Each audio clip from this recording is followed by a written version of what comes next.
Podcast.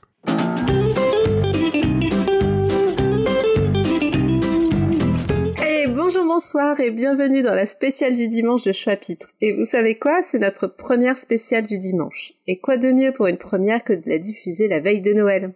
Je m'appelle Corée et je vous ai invité dans notre salon virtuel ce soir. Avec moi, il y aura Aline. Coucou, bonsoir à tous. Et dis-nous, où est-ce qu'on peut te retrouver? Alors sur les réseaux, vous pouvez me retrouver sur Instagram au compte Mes Madeleines Coréennes. Sinon, alors X, ex-Twitter, ça j'ai un petit peu déserté. Et maintenant, vous pouvez me retrouver aussi sur Blue Sky à Aline Mado. Ensuite, nous avons Clémence. Salut Clémence. Bonsoir. Dis-moi où est-ce qu'on peut te retrouver? Normalement, vous pouvez me retrouver sur Instagram, Sky et X, sous le pseudonyme de ADLN. Et ensuite, nous avons Lisa. Salut Lisa. Bonsoir. Alors toi, où est-ce qu'on peut te retrouver? Alors, sur Instagram, parce que Facebook, j'y vais plus, le zèbre tricote. Pour ceux qui ne se doutent pas encore, mais qu'est-ce que c'est que la spéciale du dimanche de Choix-Pitre? Alors, nous aimons tous et toutes les livres, mais il n'y a pas que les recommandations et les clubs de lecture dans la vie. Lorsque nous avons imaginé les spéciales du dimanche avec Pomme, on a vu la catégorie dite du dimanche comme tout ce qu'il peut y avoir autour du livre. Par exemple, si vous avez envie de faire un point sur une saga, de parler d'un auteur ou d'une autrice, ou d'une maison d'édition en particulier, ou tout simplement si vous avez envie de vous poser avec votre boisson préférée, c'est votre jour de diffusion. Aujourd'hui, le thème de ce soir est une discussion autour du fait d'offrir et de recevoir des livres à Noël. Rassurez-vous, nous allons pas vous faire une liste de titres à glisser sous le sapin parce que c'est un petit peu tard vu que nous allons diffuser le matin du 24 décembre. Mais peut-être que nous allons nous faire des révélations sur ce que nous avons mis sous le nôtre. D'où ma première question, est-ce que vous avez mis des livres sous le sapin, les filles? Oui. En effet. Pas encore. Pas encore, oui, bah t'es un peu comme moi. T'es un peu comme moi je suis vachement à la bourse cette année. Alors en préparant cette discussion, Clémence avait une question apparemment importante et primordiale, un débat houleux qui risque de soulever des foules. Alors on va balancer de suite l'éléphant au milieu de la pièce, mais enfin, ouvre-t-on les cadeaux le 24 au soir ou le dimanche au matin? Est-ce que vous avez un avis sur cette question? Soyez calme. Et le pire, c'est que je n'ai aucun avis. Ah non, moi j'ai un avis très simple, c'est-à-dire que je fais le réveillon avec une partie de ma famille, et puis le 25 chez une autre partie. Du coup, c'est les deux. Ah bah toi, oui, d'accord. Donc t'as fait la réponse du diplomate. Ok. Et toi, Aline? Ah mais alors je suis dans le même cas, c'est-à-dire que le 24 c'est avec la belle famille. Et le 25, on prend la route et c'est avec ma famille. Et ce qui est très marrant, c'est que cette année, j'ai un cadeau commun. Enfin voilà, je reçois un cadeau commun, donc je vais l'ouvrir le 24, le réemballer et le rouvrir le 25. Mais figurez-vous que j'ai été voir sur les internets, comme disent les vieilles personnes comme moi. Et il y a eu des différents sondages. Apparemment, ça a intéressé les Français. Et les Français plébiscitent souvent le 25 au réveil. Donc je sais pas quel Français a voté, mais apparemment ils aiment beaucoup le 25 au réveil. Et par contre le 24 au soir, après le dîner, c'est pratique quand on a des enfants. Je confirme, oui. Et d'où vient cette tradition d'offrir du coup des cadeaux à Noël? Ça vient, figurez-vous, de l'Antiquité. C'était à l'époque la fête de Yule. Et ça vient de l'an 336 par l'empereur romain Constantin. C'était des étrennes pour donner des cadeaux de bon augure et souhaiter bonheur et prospérité. Comme dans Star Trek. Évidemment, après, la religion catholique a christianisé un petit peu le truc en mettant Jésus en plein milieu.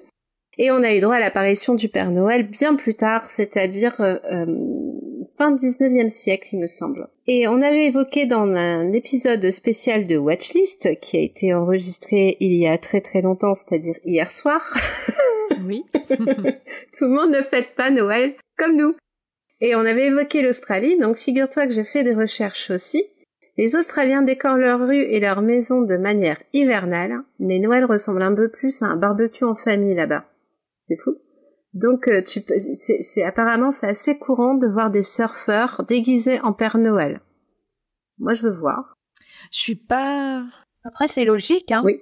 Pas du au couteau. Donc ils ont un contraste, c'est-à-dire que toutes leurs rues sont décorées version sapin sûrement artificiel, plein de cadeaux, donc une ambiance très Noël, mais on reste en été. Bah évidemment aux États-Unis c'est plutôt faire une fête ou regarder des films en famille puisque c'est plutôt à Thanksgiving qu'ils s'offrent des cadeaux. Que ce soit en Inde et en Grèce par exemple, c'est franchement une fête religieuse et nous on ressemble plus au côté britannique, c'est-à-dire le côté familial et culinaire. C'est vraiment un truc important. Et d'après ce que tu nous avais dit, Aline, au Japon et en Chine et en Corée, c'est totalement différent. Oui. Oui, c'est parce qu'il n'y a pas ce fond, cette origine catholique de la société, forcément. Donc, moi, je vais parler pour la Corée, mais c'est plutôt une fête un peu commerciale où ce sont surtout les couples qui s'offrent des petits cadeaux et qui vont au restaurant. Après, il y a une infime part de cette population qui est catholique, donc eux, ils vont vraiment fêter Noël. Et sinon, vous avez vraiment des festivals de lumière avec des décors assez somptueux dans les villes, les parcs qui sont décorés à la mode Noël, comme nous on peut l'entendre. Mais voilà, c'est juste, ça n'a pas la même signification que pour nous. Et maintenant, ce qui est bien, c'est qu'on a fait la caution très sérieuse de la spéciale du dimanche, mais on va revenir au sujet qui nous intéresse. C'est, pour vous, est-ce que c'est important ou pas d'offrir un livre à Noël? Et surtout, quelles sont vos techniques pour remplir le sapin? Alors, moi, j'ai plusieurs techniques, personnellement. J'ai décidé d'assumer d'être la tante chiante qui offre des livres tous les ans. Parce que moi j'en ai eu une et en fait elle m'a fait découvrir des bouquins formidables que j'ai moi-même refaire ensuite. J'ai pas mal de bouquins que j'ai encore qu'elle m'a offert quand j'étais ado. Voilà, c'est un très très bon souvenir en fait les livres que cette tante m'a offert. Du coup moi je trouve ça classe en fait de reprendre ce rôle auprès de mes petits cousins quoi. Et du coup pour les petits, je suis pas trop à l'aise donc je fais toute confiance à mon libraire. Voilà. À qui je donne quelques paramètres, c'est un enfant de tel âge qui aime ceci cela dans la vie et qui s'intéresse à telle et telle chose et jusqu'à présent ça s'en est toujours bien trouvé. Et après par contre pour les plus grands et tout, ça va être vraiment en fonction des lectures que j'ai pu avoir au cours de l'année passée ou de voir des discussions qu'on a pu avoir et je me dis ça devrait lui plaire, c'est l'esprit de ce bouquin là, ça va bien matcher, ça va bien plaire et tout. Voilà, donc j'essaie d'offrir vraiment avec intention des livres que j'ai moi-même lus. Et ça peut être des livres que j'ai pas hyper appréciés mais dont le thème va certainement plus plaire à la personne en face quoi. Voilà. Et toi Clémence? Moi, comme j'ai déjà commencé mes cadeaux, j'ai pu mettre un livre de cuisine cette année dans mon sapin. Mais sinon, mes parents avaient l'habitude de tous les ans nous offrir, moi et mes frères, une Pléiade. Donc, on commençait la collection comme ça et on a continué au fur et à mesure des années. Après, si j'en offre aussi avec mes petits cousins et tout ça, mais là, c'est plus vraiment les tables de faucon, tout ça. C'est généralement plus pour le décor qu'il y a dedans quand c'est des enfants que pour plus l'histoire. Et du coup, toi, tu as plus chez le libraire ou tu... J'ai confiance en mon libraire. Après, je commande jamais les livres, donc c'est juste pas par habitude que j'y vais, mais sinon, parfois je leur demande conseil, mais sinon, la plupart du temps, je passe des longues heures dedans pour trouver le cadeau qui convient à chacun. Et toi, Aline? Alors moi, je suis une très mauvaise élève. Je suis pas une grande lectrice, ça j'ai déjà eu l'occasion d'en parler, et ma famille n'est pas non plus une famille de grands lecteurs. Donc, quand j'offre des livres, c'est un petit peu la solution de facilité parce que j'ai pas trouvé un super cadeau. Enfin voilà, vous voyez un peu le genre. Ouais. J'ai pas réussi à trouver le truc qui fera mouche. Donc, je me rends chez le libraire, je vois un peu ce qu'il y a. Je sais, par exemple, ma tante va aimer plutôt les choses un peu les biographies ou alors les livres qui traitent de théologie. C'est très précis. Ma mère, ça va être les romans, un peu les romans féminins, sans que ce soit forcément des rom-coms ou des choses à l'eau de rose, mais des trucs écrits par des femmes qui parlent de femmes un peu fortes, etc. Mon père ne lit pas, donc là-dessus, ça va. Donc voilà, c'est plutôt dans ce sens-là, c'est le cadeau un peu facile quand j'ai vraiment plus d'idées. Mais à votre contact, au contact de Choix-Pitre et du club de lecture, je revois un peu ma copie sur l'importance des livres. Et je pense que cette année, je vais pouvoir offrir des livres de façon totalement, je vais pas dire sincère, mais que ce soit vraiment mon premier cadeau intentionnel. Voilà.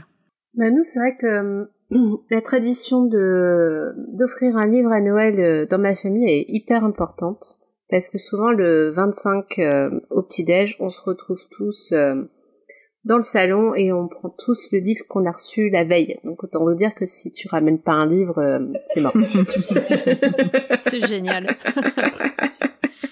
Voilà, ça permet souvent à ma maman de préparer le petit-déj tranquille. Et il y en a qu'un qui y passe, c'est mon père.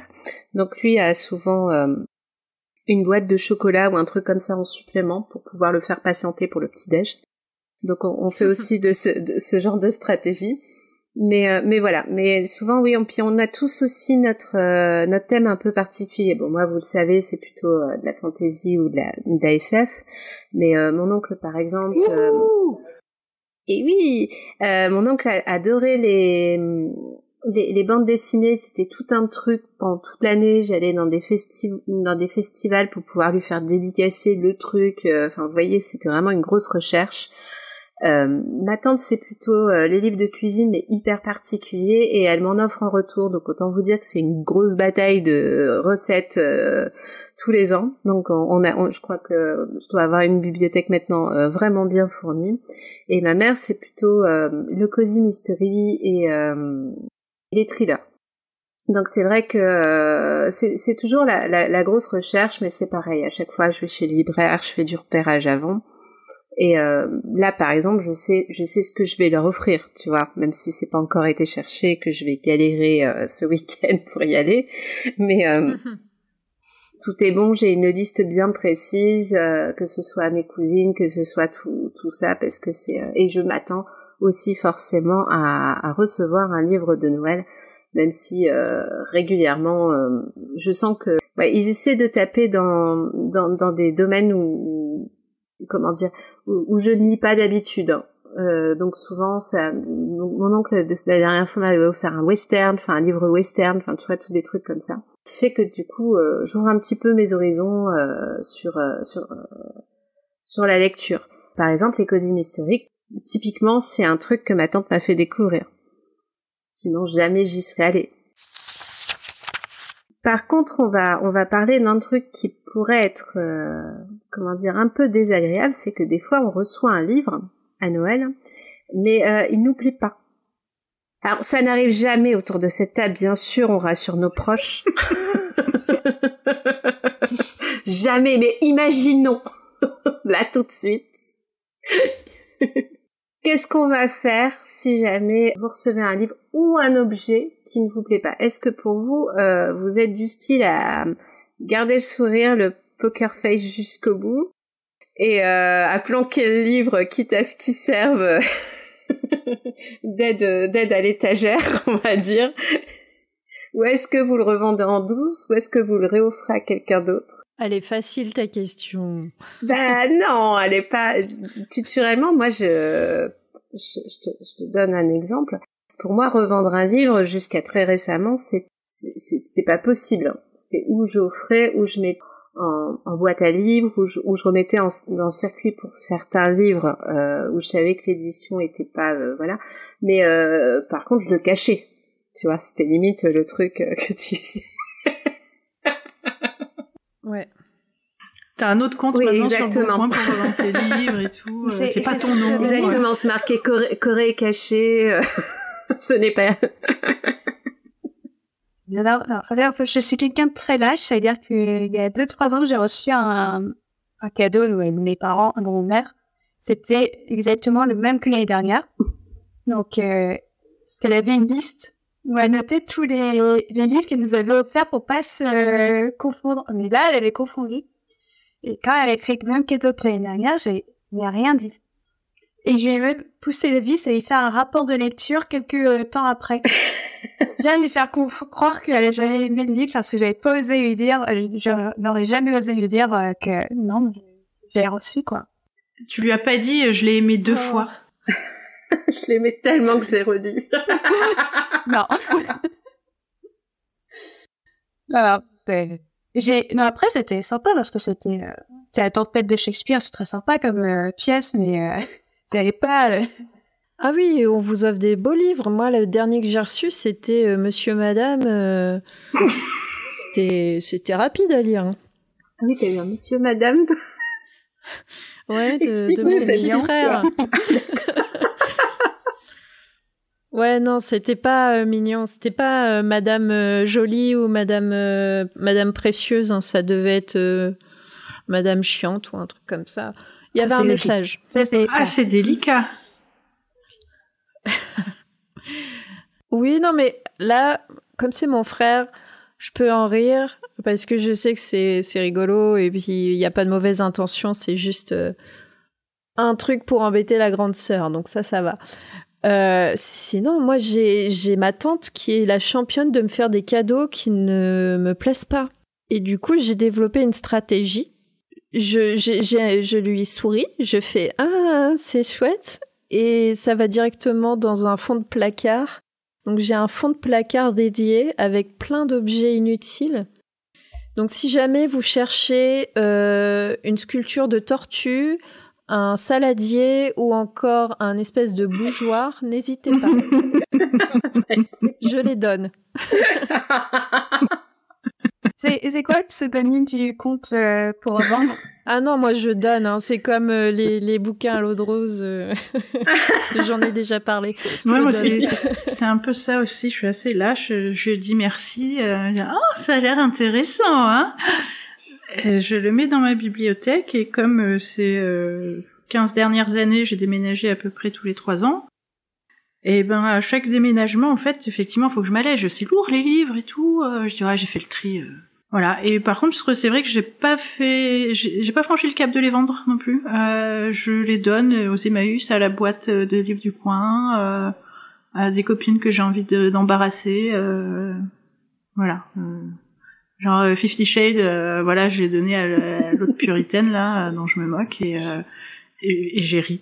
Enfin toute seule, hein, parce qu'elle avait pas compris, mais ça se trouve elle avait peut-être déjà.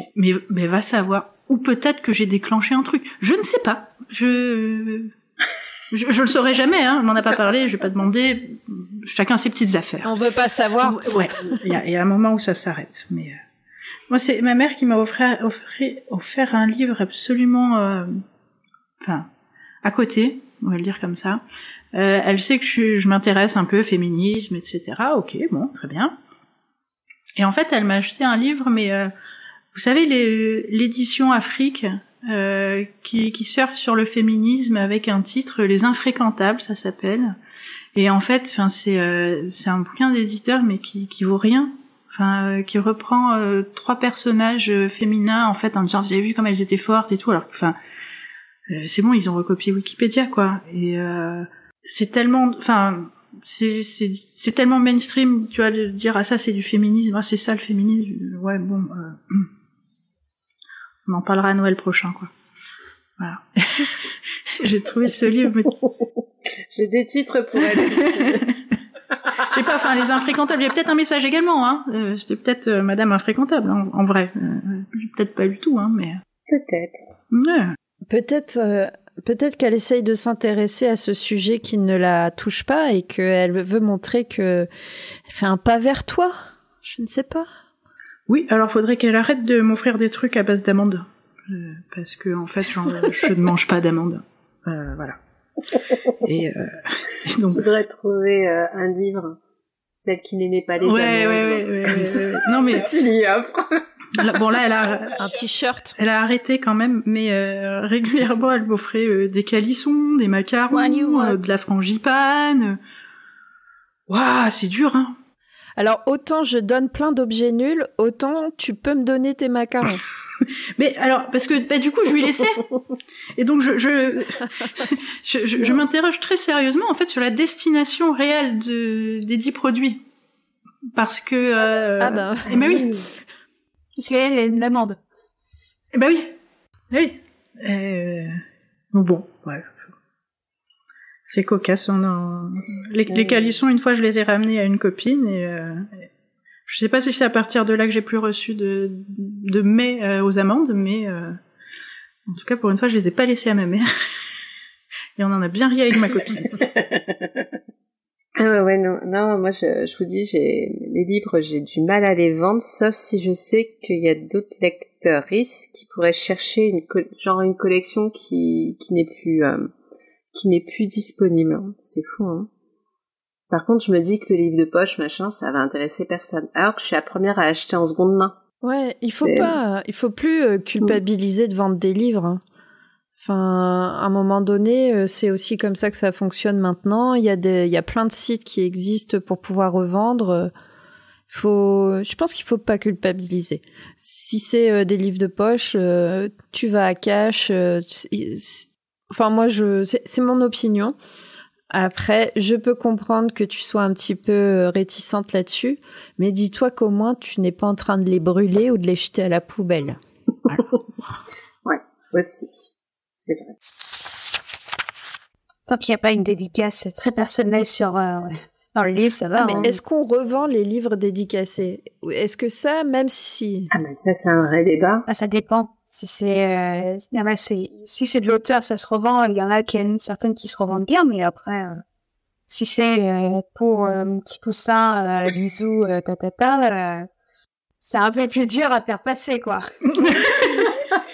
Je laisse cette dédicace. Du coup...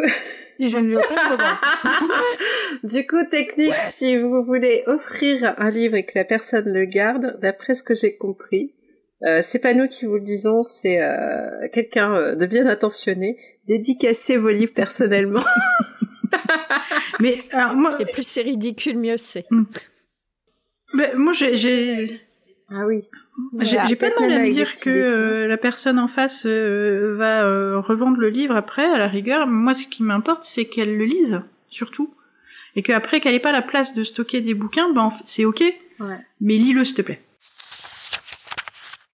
Ouais, parce que toi, quand tu offres un livre, il y a un vrai message derrière. Enfin, t'offres pas... tu fais pas pour... Ça veut pas dire qu'ils sont forcément toujours justes, hein. Ouais. Après, ils ont été aussi polis que moi. Ils m'ont pas dit que ça leur a pas plu, mais... Après, les cadeaux de livres, c'est toujours un bon moyen de découvrir d'autres choses, hein, donc... Ouais, et est-ce que vous pensez...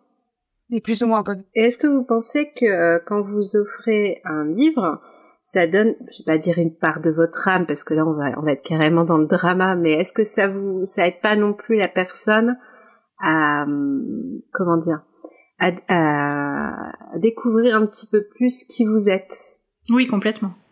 Moi, je trépigne quand la personne va ouvrir le livre, je lui laisse pas lire la 4e de couverture parce que je lui tease juste comme il faut, juste pour le hyper à mort, quoi. Et après, je dis, tu me diras, vas-y, tu me raconteras comment ça t'a aimé et tout, machin. Bon, j'ai parfois des retours, parfois pas, mais j'essaye à fond, mais quoi. Du coup, ça sous-entend que, en fait, vous offrez des livres que vous avez déjà lu, apprécié et que vous avez envie d'offrir. Perso, oui. Ah. Oui. C'est bon. Pas forcément. Et je vais t'expliquer ça via une super anecdote. À Noël, j'ai offert à ma maman le Prieuré de l'Oranger. Ma maman a l'habitude que je lise les livres que je lui offre, sauf que cette fois-ci, j'ai pas eu le temps. Enfin bon, bref, tu sais, j'avais acheté le livre, mais bon, il a traîné, et puis voilà. Mais je savais que c'était une valeur sûre. Quand elle a terminé le livre, elle m'a dit « Ouais, c'est génial et tout, qu'est-ce que t'en as pensé ?» Et là, bah... Celui-là, je l'ai pas lu. Mais je sais qu'il va te plaire, mais je l'ai vraiment pas lu, quoi. Est-ce que tu t'es rattrapée? Et oui, je l'ai rattrapé puisque je l'ai lu cet été et que je lui ai fait un rapport tous les chapitres avec toutes les impressions. Elle a eu la chronique hyper détaillée. Mais c'est vrai que on échange beaucoup nos lectures, que ce soit avec ma maman, que ce soit avec avec d'autres membres de ma famille, avec mes cousines, tout ça. Et c'est vrai que du coup, je crois que c'était la première fois de ma vie que je lui offrais un livre que je n'avais pas lu. C'était sa première fois. Ah, moi, j'ai une anecdote mignonne d'un livre que j'ai offert à ma maman. Alors, quand j'étais toute petite, pendant des années, tous les jours, elle me lisait une histoire le soir pour que je m'endorme. Et tous les soirs, c'était invariablement Le vilain petit canard. Mais invariablement, donc je connais par cœur le bouquin, elle le connaît par cœur, elle peut encore vous réciter, elle le lisait plus à la fin, elle le récitait. Et il y a quelques années, il y a une réédition qui a été faite de ce conte, mise en musique par Étienne Dao et lu par, je n'ai plus le nom de cet acteur, mais il jouait dans 120 battements par minute. Et du coup, j'ai offert ce livre à ma maman. C'était son cadeau de Noël. Et puis, on s'est regardé, puis on a fait « Ah !» Enfin, moi, j'étais émue. Et elle, ça lui rappelait peut-être pas des si bons souvenirs parce que... Purée, elle se l'est tapé, ce livre.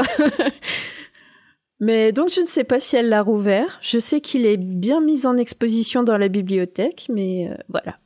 Fin de l'anecdote mignonne. Au moins, ça y a rappelé des bons souvenirs, c'est de la bien. C'est de la meilleure valeur. J'espère. J'en ai une mignonne aussi. J'ai fait lire L'Assassin Royal à ma mère. Donc la saga, c'est une grosse lectrice, ma mère. Hein. Et donc elle a lu, elle m'a dit c'est génial, Robin Hobb, c'est merveilleux. Elle a vraiment bien accroché, quoi. Et du coup maintenant c'est elle qui achète les bouquins quand ils sortent. Et elle me les met dans ma bibliothèque. Voilà, donc la toute dernière série, j'ai tout, les grands formats à 25 balles, quoi. Et j'ai tout en grand format. Et du coup, je les ai lus sur ma liseuse parce que je préfère. Mais elle a été complètement hypée par l'autrice, l'histoire et tout. C'est vraiment... ouais, c'est une saga qui me plaît vraiment beaucoup, quoi. Et je suis assez contente de lui avoir amené celle-là, quand même. Et je rebondis sur ça, mais une petite question aussi. Vu que maintenant, beaucoup de personnes lisent sur liseuse, est-ce que pour vous, ça peut être aussi ok d'offrir un bon d'achat pour laisser la personne choisir son livre? Oui, j'en ai déjà fait. Enfin, son livre, qu'il soit électronique ou physique, attention, hein, mais... Oui, quand ça dépend après de qui c'est. Si c'est ma famille, je préfère faire la démarche de vraiment chercher, mais ouais. Je sais que pour un peu de départ pour un collègue, on lui a fait une carte cadeau Snow Day, bazar de marque. Et parce on savait qu'il adorait les livres, mais on savait pas ce qu'il y avait dans sa bibliothèque et on savait pas s'il préférait liseuse ou papier. Donc on avait fait ce choix-là et ils ont acheté sa liseuse, c'est cadeau. Bah non, moi j'offre un livre en EPUB directement, quoi. Tu peux envoyer un lien pour charger un EPUB. Donc je choisis quand même l'ouvrage, mais si la personne le préfère en dématérialisé, c'est ok, ouais. Mm-hmm. Et toi, Aline, tu penses que du coup un jour tu franchiras le pas d'offrir en dématérialisé? Pourquoi pas? Pourquoi pas? Parce que déjà on offre des cartes. Par exemple, pour les jeux vidéo, tu offres une carte pour télécharger sur Steam, pour pas dire de marque non plus. Enfin, pour moi, c'est pareil, c'est un contenu. Alors peut-être qu'il y a un affect particulier avec la lecture, avec les bouquins, mais en soi, il faut un peu vivre avec son temps, j'ai envie de dire, et moi, ça me choque pas. Après, je suis pas certaine que si on m'offre une carte, un bon d'achat, je sois super contente. Si c'est quelqu'un de proche, mais je vois pas pourquoi j'en offrirais pas. Et toi, Corée? Bah alors moi, je sers souvent de bibliothèque à toute la famille, donc ce soit déjà pour les livres physiques. Et pour mes livres en dématérialisé, je fais attention à les acheter dans des endroits où il y a pas de lien DRM, tu sais, où ils considèrent, pour pas faire de pub non plus, par exemple la librairie du Minotaure, Et le Bélial également. Anciennement imaginé. Le Bélial aussi. Le Bélial aussi. Ouais. Donc du coup, tu peux et considère que le fait de prêter un livre, si tu prêtes entre guillemets un livre dématérialisé, c'est exactement la même chose pour eux. Du moment que et donc à partir de là, comme je prends le plus souvent mes livres aussi, donc sur des plateformes qui qui permettent le prêt d'un livre dématérialisé, souvent on me le demande aussi. Voilà, donc ça permet le truc tout bête, hein, tu sais, mes cousines ont 10 ans de différence avec moi, donc forcément quand j'ai commencé à prendre des livres dématérialisés, elles étaient étudiantes, donc forcément avec un peu moins de moyens. Donc et comme on est assez proches, si tu veux, elles ont pris l'habitude de venir piocher chez moi. Et donc régulièrement nos bibliothèques se mêlent, on va dire. Mais là tu parles de prêt de bouquins. Ouais. Ouais. Je parle de prêt, mais après ça ne me pose aucun souci si je sais qu'une personne préfère ses livres en dématérialisé, parce que je comprends que le livre physique en lui-même peut prendre de la place. Il y a des personnes qui préfèrent recevoir leurs livres en broché, certaines en poche parce qu'elles en ont rien à cirer, ou parce qu'elles préfèrent le format poche, parce qu'elles aiment bien un système de bibliothèque qui soit avec des livres de la même auteur, ou des livres dématérialisés, ou des livres de seconde main. Certaines personnes préfèrent aussi prendre des livres de seconde main. Et donc je m'adapte en fait en fonction du public à qui j'offre les livres. Ok. Je pense que quand on alors je sais pas si vous partagez le même avis, mais quand on offre un livre à quelqu'un, non seulement on donne quelque chose qui peut nous plaire pour faire découvrir une partie de nous, mais c'est aussi à nous quelque part à devoir s'adapter au public. Alors ça peut être de façon un peu ironique, genre faire passer un petit message ou une plaisanterie, ou se dire tiens, c'est un peu la rencontre, je sais pas la rencontre entre deux personnalités. Qu'est-ce que vous en pensez? Après, pour un cadeau, je pense qu'il faut à la fois que ça nous plaise et que ça lui plaise, et donc c'est vraiment des moments plus un déclic, des sentiments sur la personne. Ou... C'est une vraie quête de trouver le bon bouquin pour la bonne personne et justement d'avoir un échange là-dessus. Et effectivement, c'est de nous aussi, quoi. Le choix qu'on a fait pour l'autre. Ah, et autre chose aussi, est-ce qu'il vous arrive de piquer les livres que vous avez offerts après pour pouvoir les lire? Ah. Le dernier en date que j'ai offert à mon père, c'est Alice au pays des sciences d'Agatha Liévien-Bazin. Et c'est un beau livre illustré et tout. J'aime beaucoup l'autrice, j'aimais beaucoup son podcast qu'elle a arrêté là en début de saison. Et donc j'ai acheté le bouquin un peu pour la soutenir et tout, parce que c'était quelque chose que je savais qui plairait à mon père, etc. Je dis mais tu me le repasses après quand même, s'il te plaît. Je l'ai pas lu du coup. Voilà. Mais ça m'arrive par contre parfois d'acheter en double. À la librairie, ils me prennent pour une folle, ils me disent ah mais on en a un en stock. Oui mais commandez en un quand même en fait parce que je le veux pour moi aussi. Donc ils ricanent. Il y a des bouquins que je leur ai fait commander plusieurs fois. Et, ils me disent mais vous l'avez pas déjà? Je dis non mais c'était pas pour moi. Voilà, c'est il me voit pas beaucoup en fait le libraire, mais ouais je commande beaucoup les mêmes choses parce que bon après je sais à qui j'offre quoi, hein, c'est déjà pas mal, mais mais des bouquins que j'ai beaucoup aimés en fait je vais les offrir plusieurs fois à plusieurs personnes et à différents moments. Aline? Non, je fais pas ça. J'achète pas les livres en double. Généralement, les livres que j'offre, les peu de livres que j'ai offerts, c'était pas forcément pour moi. Ça me plaisait pas forcément le sujet, donc je les ai offerts en sachant à qui ils étaient destinés.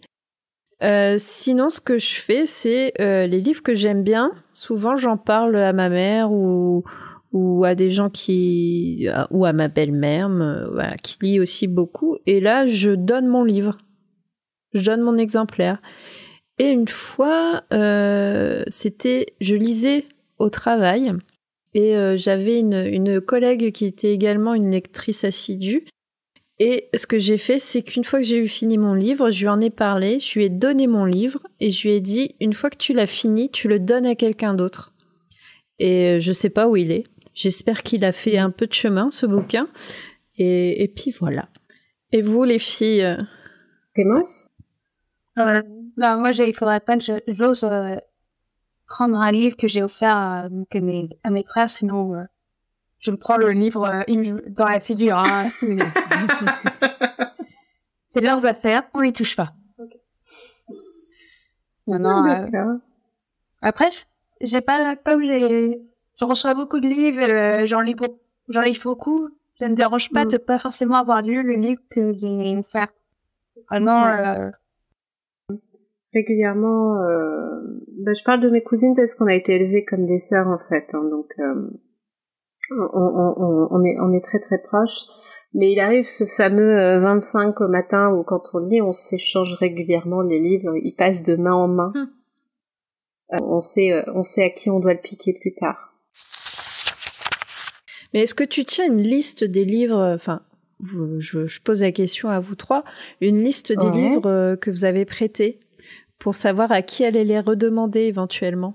Alors je me suis toujours dit qu'il faudrait le faire, parce que à une époque où je lisais pas en dématérialisé, j'aimais beaucoup prêter mes livres parce que j'avais une telle joie en fait à les découvrir que je voulais absolument les partager, et que prêter le livre c'était le plus sûr moyen de le partager, parce que je pouvais pas forcément l'acheter, ou parce que c'était sur le moment, t'es à la maison, ah ouais on parle de quelque chose, ah tiens prends-le, vraiment il est trop bien, et j'ai entre guillemets perdu beaucoup de livres comme ça, mais c'est une belle vie de livre en fait, d'être perdu dans la bibliothèque d'un autre. Je trouve ça pas mal en fait, des livres qui cheminent. Et justement comme tu disais Aline, j'ai un pote, je lui avais prêté La Zone du dehors de Damasio. C'est un gars qui est hyper politisé et tout, je me suis dit tiens ça va bien matcher avec lui, ça va lui plaire. Il m'a dit ouais, il était bien ton livre, bon il était un peu velu quand même et tout, mais j'en ai parlé à ma pote et ça l'intéresse, je peux lui passer. Je dis bah ouais, c'est une belle vie de bouquin de passer déjà sur un troisième lecteur pour le même livre quoi. C'est plutôt cool quoi. Donc non, pas de liste, et même si je me suis beaucoup dit qu'il faudrait le faire, mais en fait c'est bien aussi de pas les retrouver. C'est qu'ils ont une nouvelle vie et c'est cool. Moi, j'en prête pas mal. Surtout sur les poches. Et comme on m'a rendu dans des tels états, je préfère le prêter et puis jamais le revoir que le récupérer avec des pages en moins ou une couverture déchirée. J'aime quand même que ma bibliothèque soit à peu près propre. Donc, je préfère pas faire de liste pour pas savoir qui a mes livres, parce que sinon, ça va me dire un jour, je vais potentiellement lui demander de rendre mon livre et je vais pouvoir revenir dans un état, même si je suis pas du tout respectueuse de mes livres à l'autre côté. Ah, mais tu respectes les livres qu'on te prête normalement, non? Ok. Il y en a, j'en ai un, il est revenu sans couverture, d'autres, il manquait des pages. Il y en a un, il s'est amusé à grafer. Il avait je pense que c'est des agrafeuses dans agrafe. Il avait testé ça dans le livre. Donc, ouais. Tu as des amis punk? Tu as des amis punk, peut-être? C'était un père pour la grafeuse, mais... Puis, j'ai la dame de Montsoreau qui est très belle édition de poche, et il a des traces d'agrafeuse dedans. Bon. Je ne préfère pas les revoir. Bon, une fois, quelqu'un m'a prêté un livre, je l'ai rendu, j'avais versé un café dedans. Mais c'est bien une liseuse en fait, non? C'est toujours propre, un petit coup de chiffonnette et c'est impeccable. On est dangereux avec les livres. Ouais. C'était un accident. Je tiens à signaler que le coup du café, c'était un accident.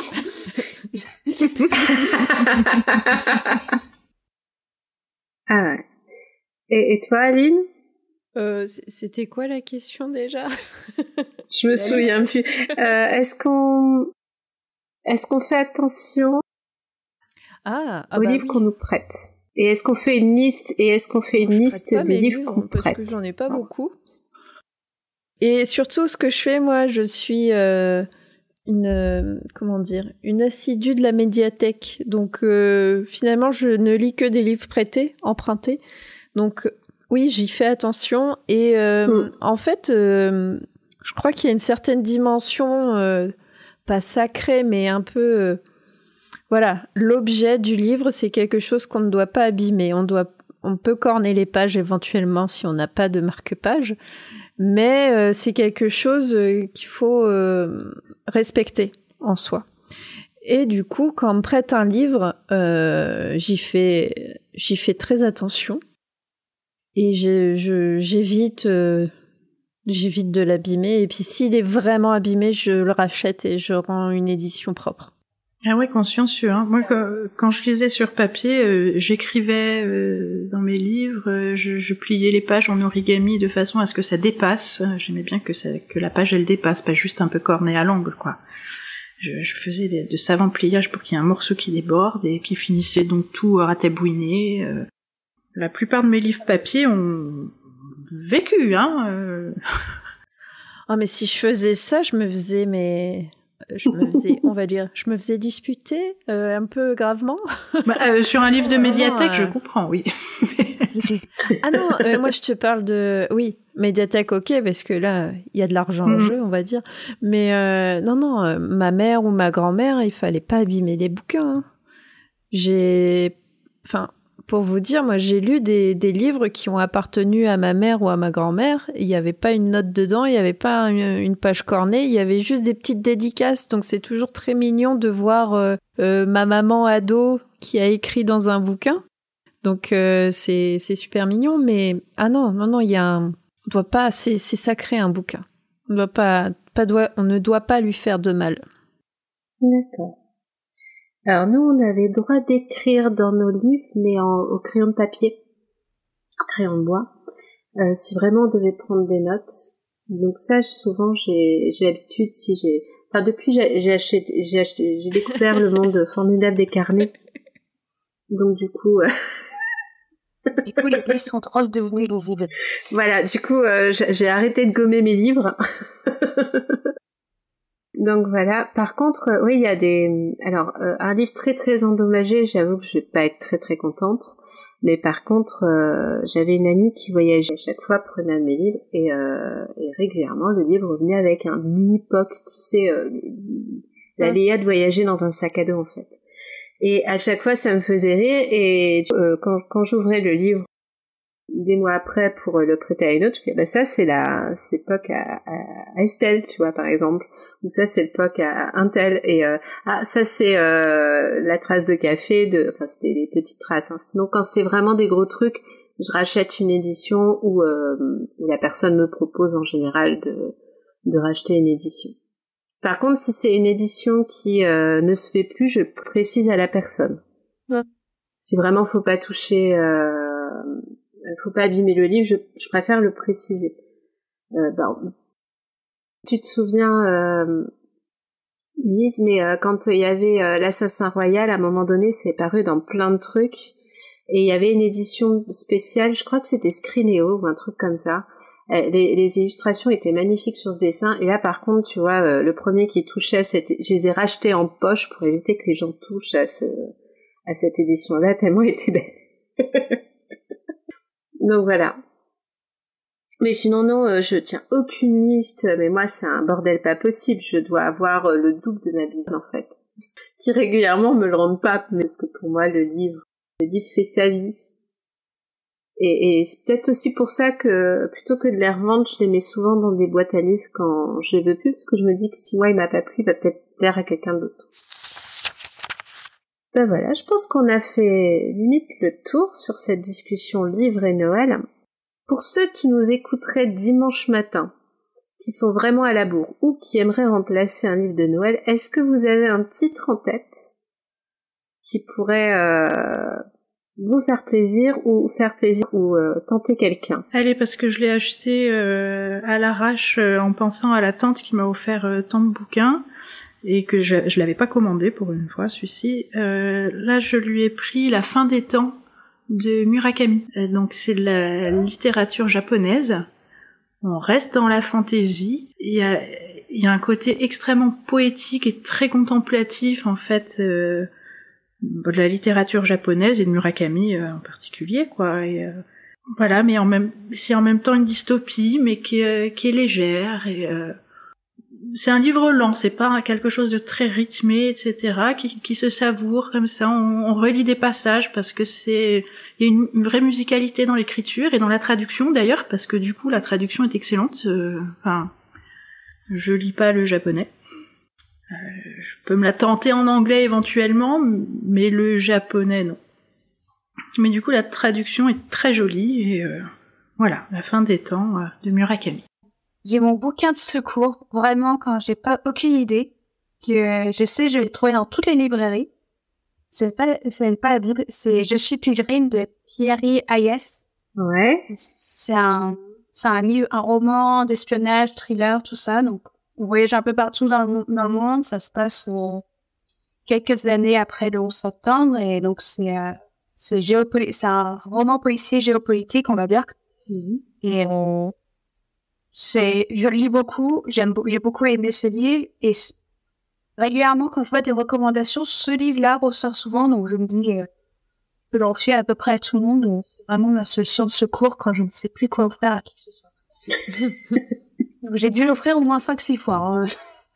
Est-ce que tu tiens une liste des personnes à qui tu as offert ce livre, par contre?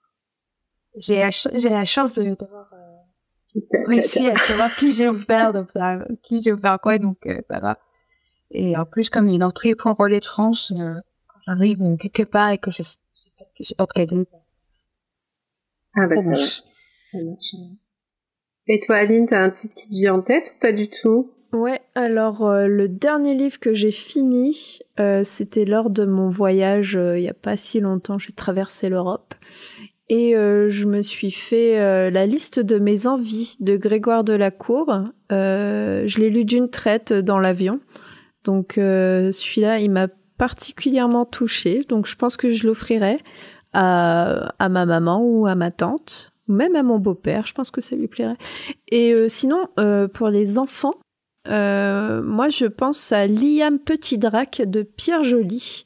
C'est un livre pour enfants super mignon et en même temps il y a des aventures. J'ai eu la chance de le lire un peu avant tout le monde et il est vraiment très cool. Et je dis pas ça parce que c'est mon meilleur pote. Mais il est cool quand même. Oui, il est très Tranche cool. d'âge, en gros Je dirais 8-10 ans. Moi, j'ai découvert il y a cette année qu'il y avait des Cozy Mystery mais tricot. Oh. Trop bien. On est sur un truc de niche. Ouais. Je te donnerai des listes. Ouais. Et qui commence à se faire traduire en français. Et donc j'ai regardé parce que entre tricopines on s'offre aussi des livres. Et donc il y a une nouvelle saga qui vient de paraître, c'est Les Meurtres du Tricot Club. Et là c'est apparemment une autrice française de Sylvie Baron. Et donc oui, apparemment un club de tricot va résoudre un meurtre crapuleux dans une petite ville. Et ça va être incroyable. Mais trop bien. Ouais. Et Toujours se méfier des tricoteuses. toujours. Et je trouve que ça va bien ensemble, en fait. Oui, c'est ça. Et apparemment, ça vient de pas mal d'Angleterre, ce genre ce truc de très très niche, tu vois, donc le Cozy Mystery, c'est déjà bien anglais, mais le Cozy Mystery tricot, tu vois, là, on a un truc. Et j'ai même découvert un Cozy Mystery tricot avec des vampires. Oh. Ah là, c'est mouche. C'est incroyable. Et donc oui, donc sachez-vous, les vampires s'ennuient la journée quand ils ne dorment pas. Et pour les calmer et les déstresser, leur apprendre à tricoter, c'est sympa aussi. Faut bien, ça se trouve, il y a des vampires insomniaques, on n'en sait rien. Et du peu que j'avais lu de cette saga, en plus, la dame s'y connaissait en tricot. En vrai. Ah, j'ai cru que t'allais dire en vampire. Alors, apparemment, oui. Elle s'y connaît en vampire, même si je vais pas dire que je suis pas une spécialiste, mais je connais un peu le sujet du vampire. Donc ça va. Le vampire avait l'air plutôt dans les normes, mais apparemment la dame s'y connaissait aussi en type de laine et en type de poing. Très bien, très bien. Ouais. Mais je suis curieuse quand même du cozy, pas corner, mais cozy crime bouquin tricot. Voilà. Il y a quoi? Il y a des paragraphes entiers de description de rang, de je fais un jeté, un point avant, un point arrière, c'est endroit envers, pardon. Alors, je peux pas te parler pour les petits meurtres du Tricot Club parce que celui-là, je l'ai mis dans ma liste je vais me l'offrir, ça va être mon cadeau de Noël à moi pour plus tard. Mais je t'en reparlerai fin décembre, je pense. Ouais. Par contre, pour l'autre, il y a eu des techniques de pull. Donc, elle parlait, par exemple, de l'utilisation d'une mohair. Elle a parlé des pulls en jacquard, des différentes coupes. Ouais, donc la madame s'y connaissait vraiment en tricot. Est-ce que toutes les autrices qui font du cozy mystery tricot s'y connaissent en tricot? Je ne sais pas. Mais apparemment, oui, si tu veux appâter la tricoteuse, on va dire, faut quand même t'y connaître un petit peu en modèle. Non, mais imagine les indices, ça forme un point de dentelle à la fin. Ketutog. Ouais, ce serait génial. Il faut décrypter. Il y avait aussi ce qu'on appelle des tricots, mais tu sais, ce qu'on appelle des cales, donc knitting all along. Et il y avait des mystery cales où tu pouvais faire un jeu de rôle carrément avec ton tricot. Et donc tu pouvais te faire une histoire et ça donnait une écharpe en jacquard avec plein de dessins en fonction des dés que tu jouais. Voilà, mon canapé a une écharpe qui raconte toute une histoire et il le sait puisqu'il a les feuilles avec mes... C'est une tapisserie. Voilà, c'est une tapisserie mais en écharpe. D'ailleurs, il me réclame la saison 2 parce que son écharpe commence à vieillir. À Bayeux, ils ont pas fait mieux, hein. Donc voilà, en tout cas, j'espère que cette discussion vous aura plu. Oui. Est-ce que vous reviendrez de temps en temps le dimanche avec moi? Enfin, le dimanche, jeudi pour l'enregistrement, mais... Et pourquoi pas, de temps en temps, faire... Peut-être même qu'on ramènera le tricot. Enfin, je sais qu'il y a 2 personnes dans cette salle qui ont ramené leur tricot. Je suis en train. Et, d'autres 3 personnes.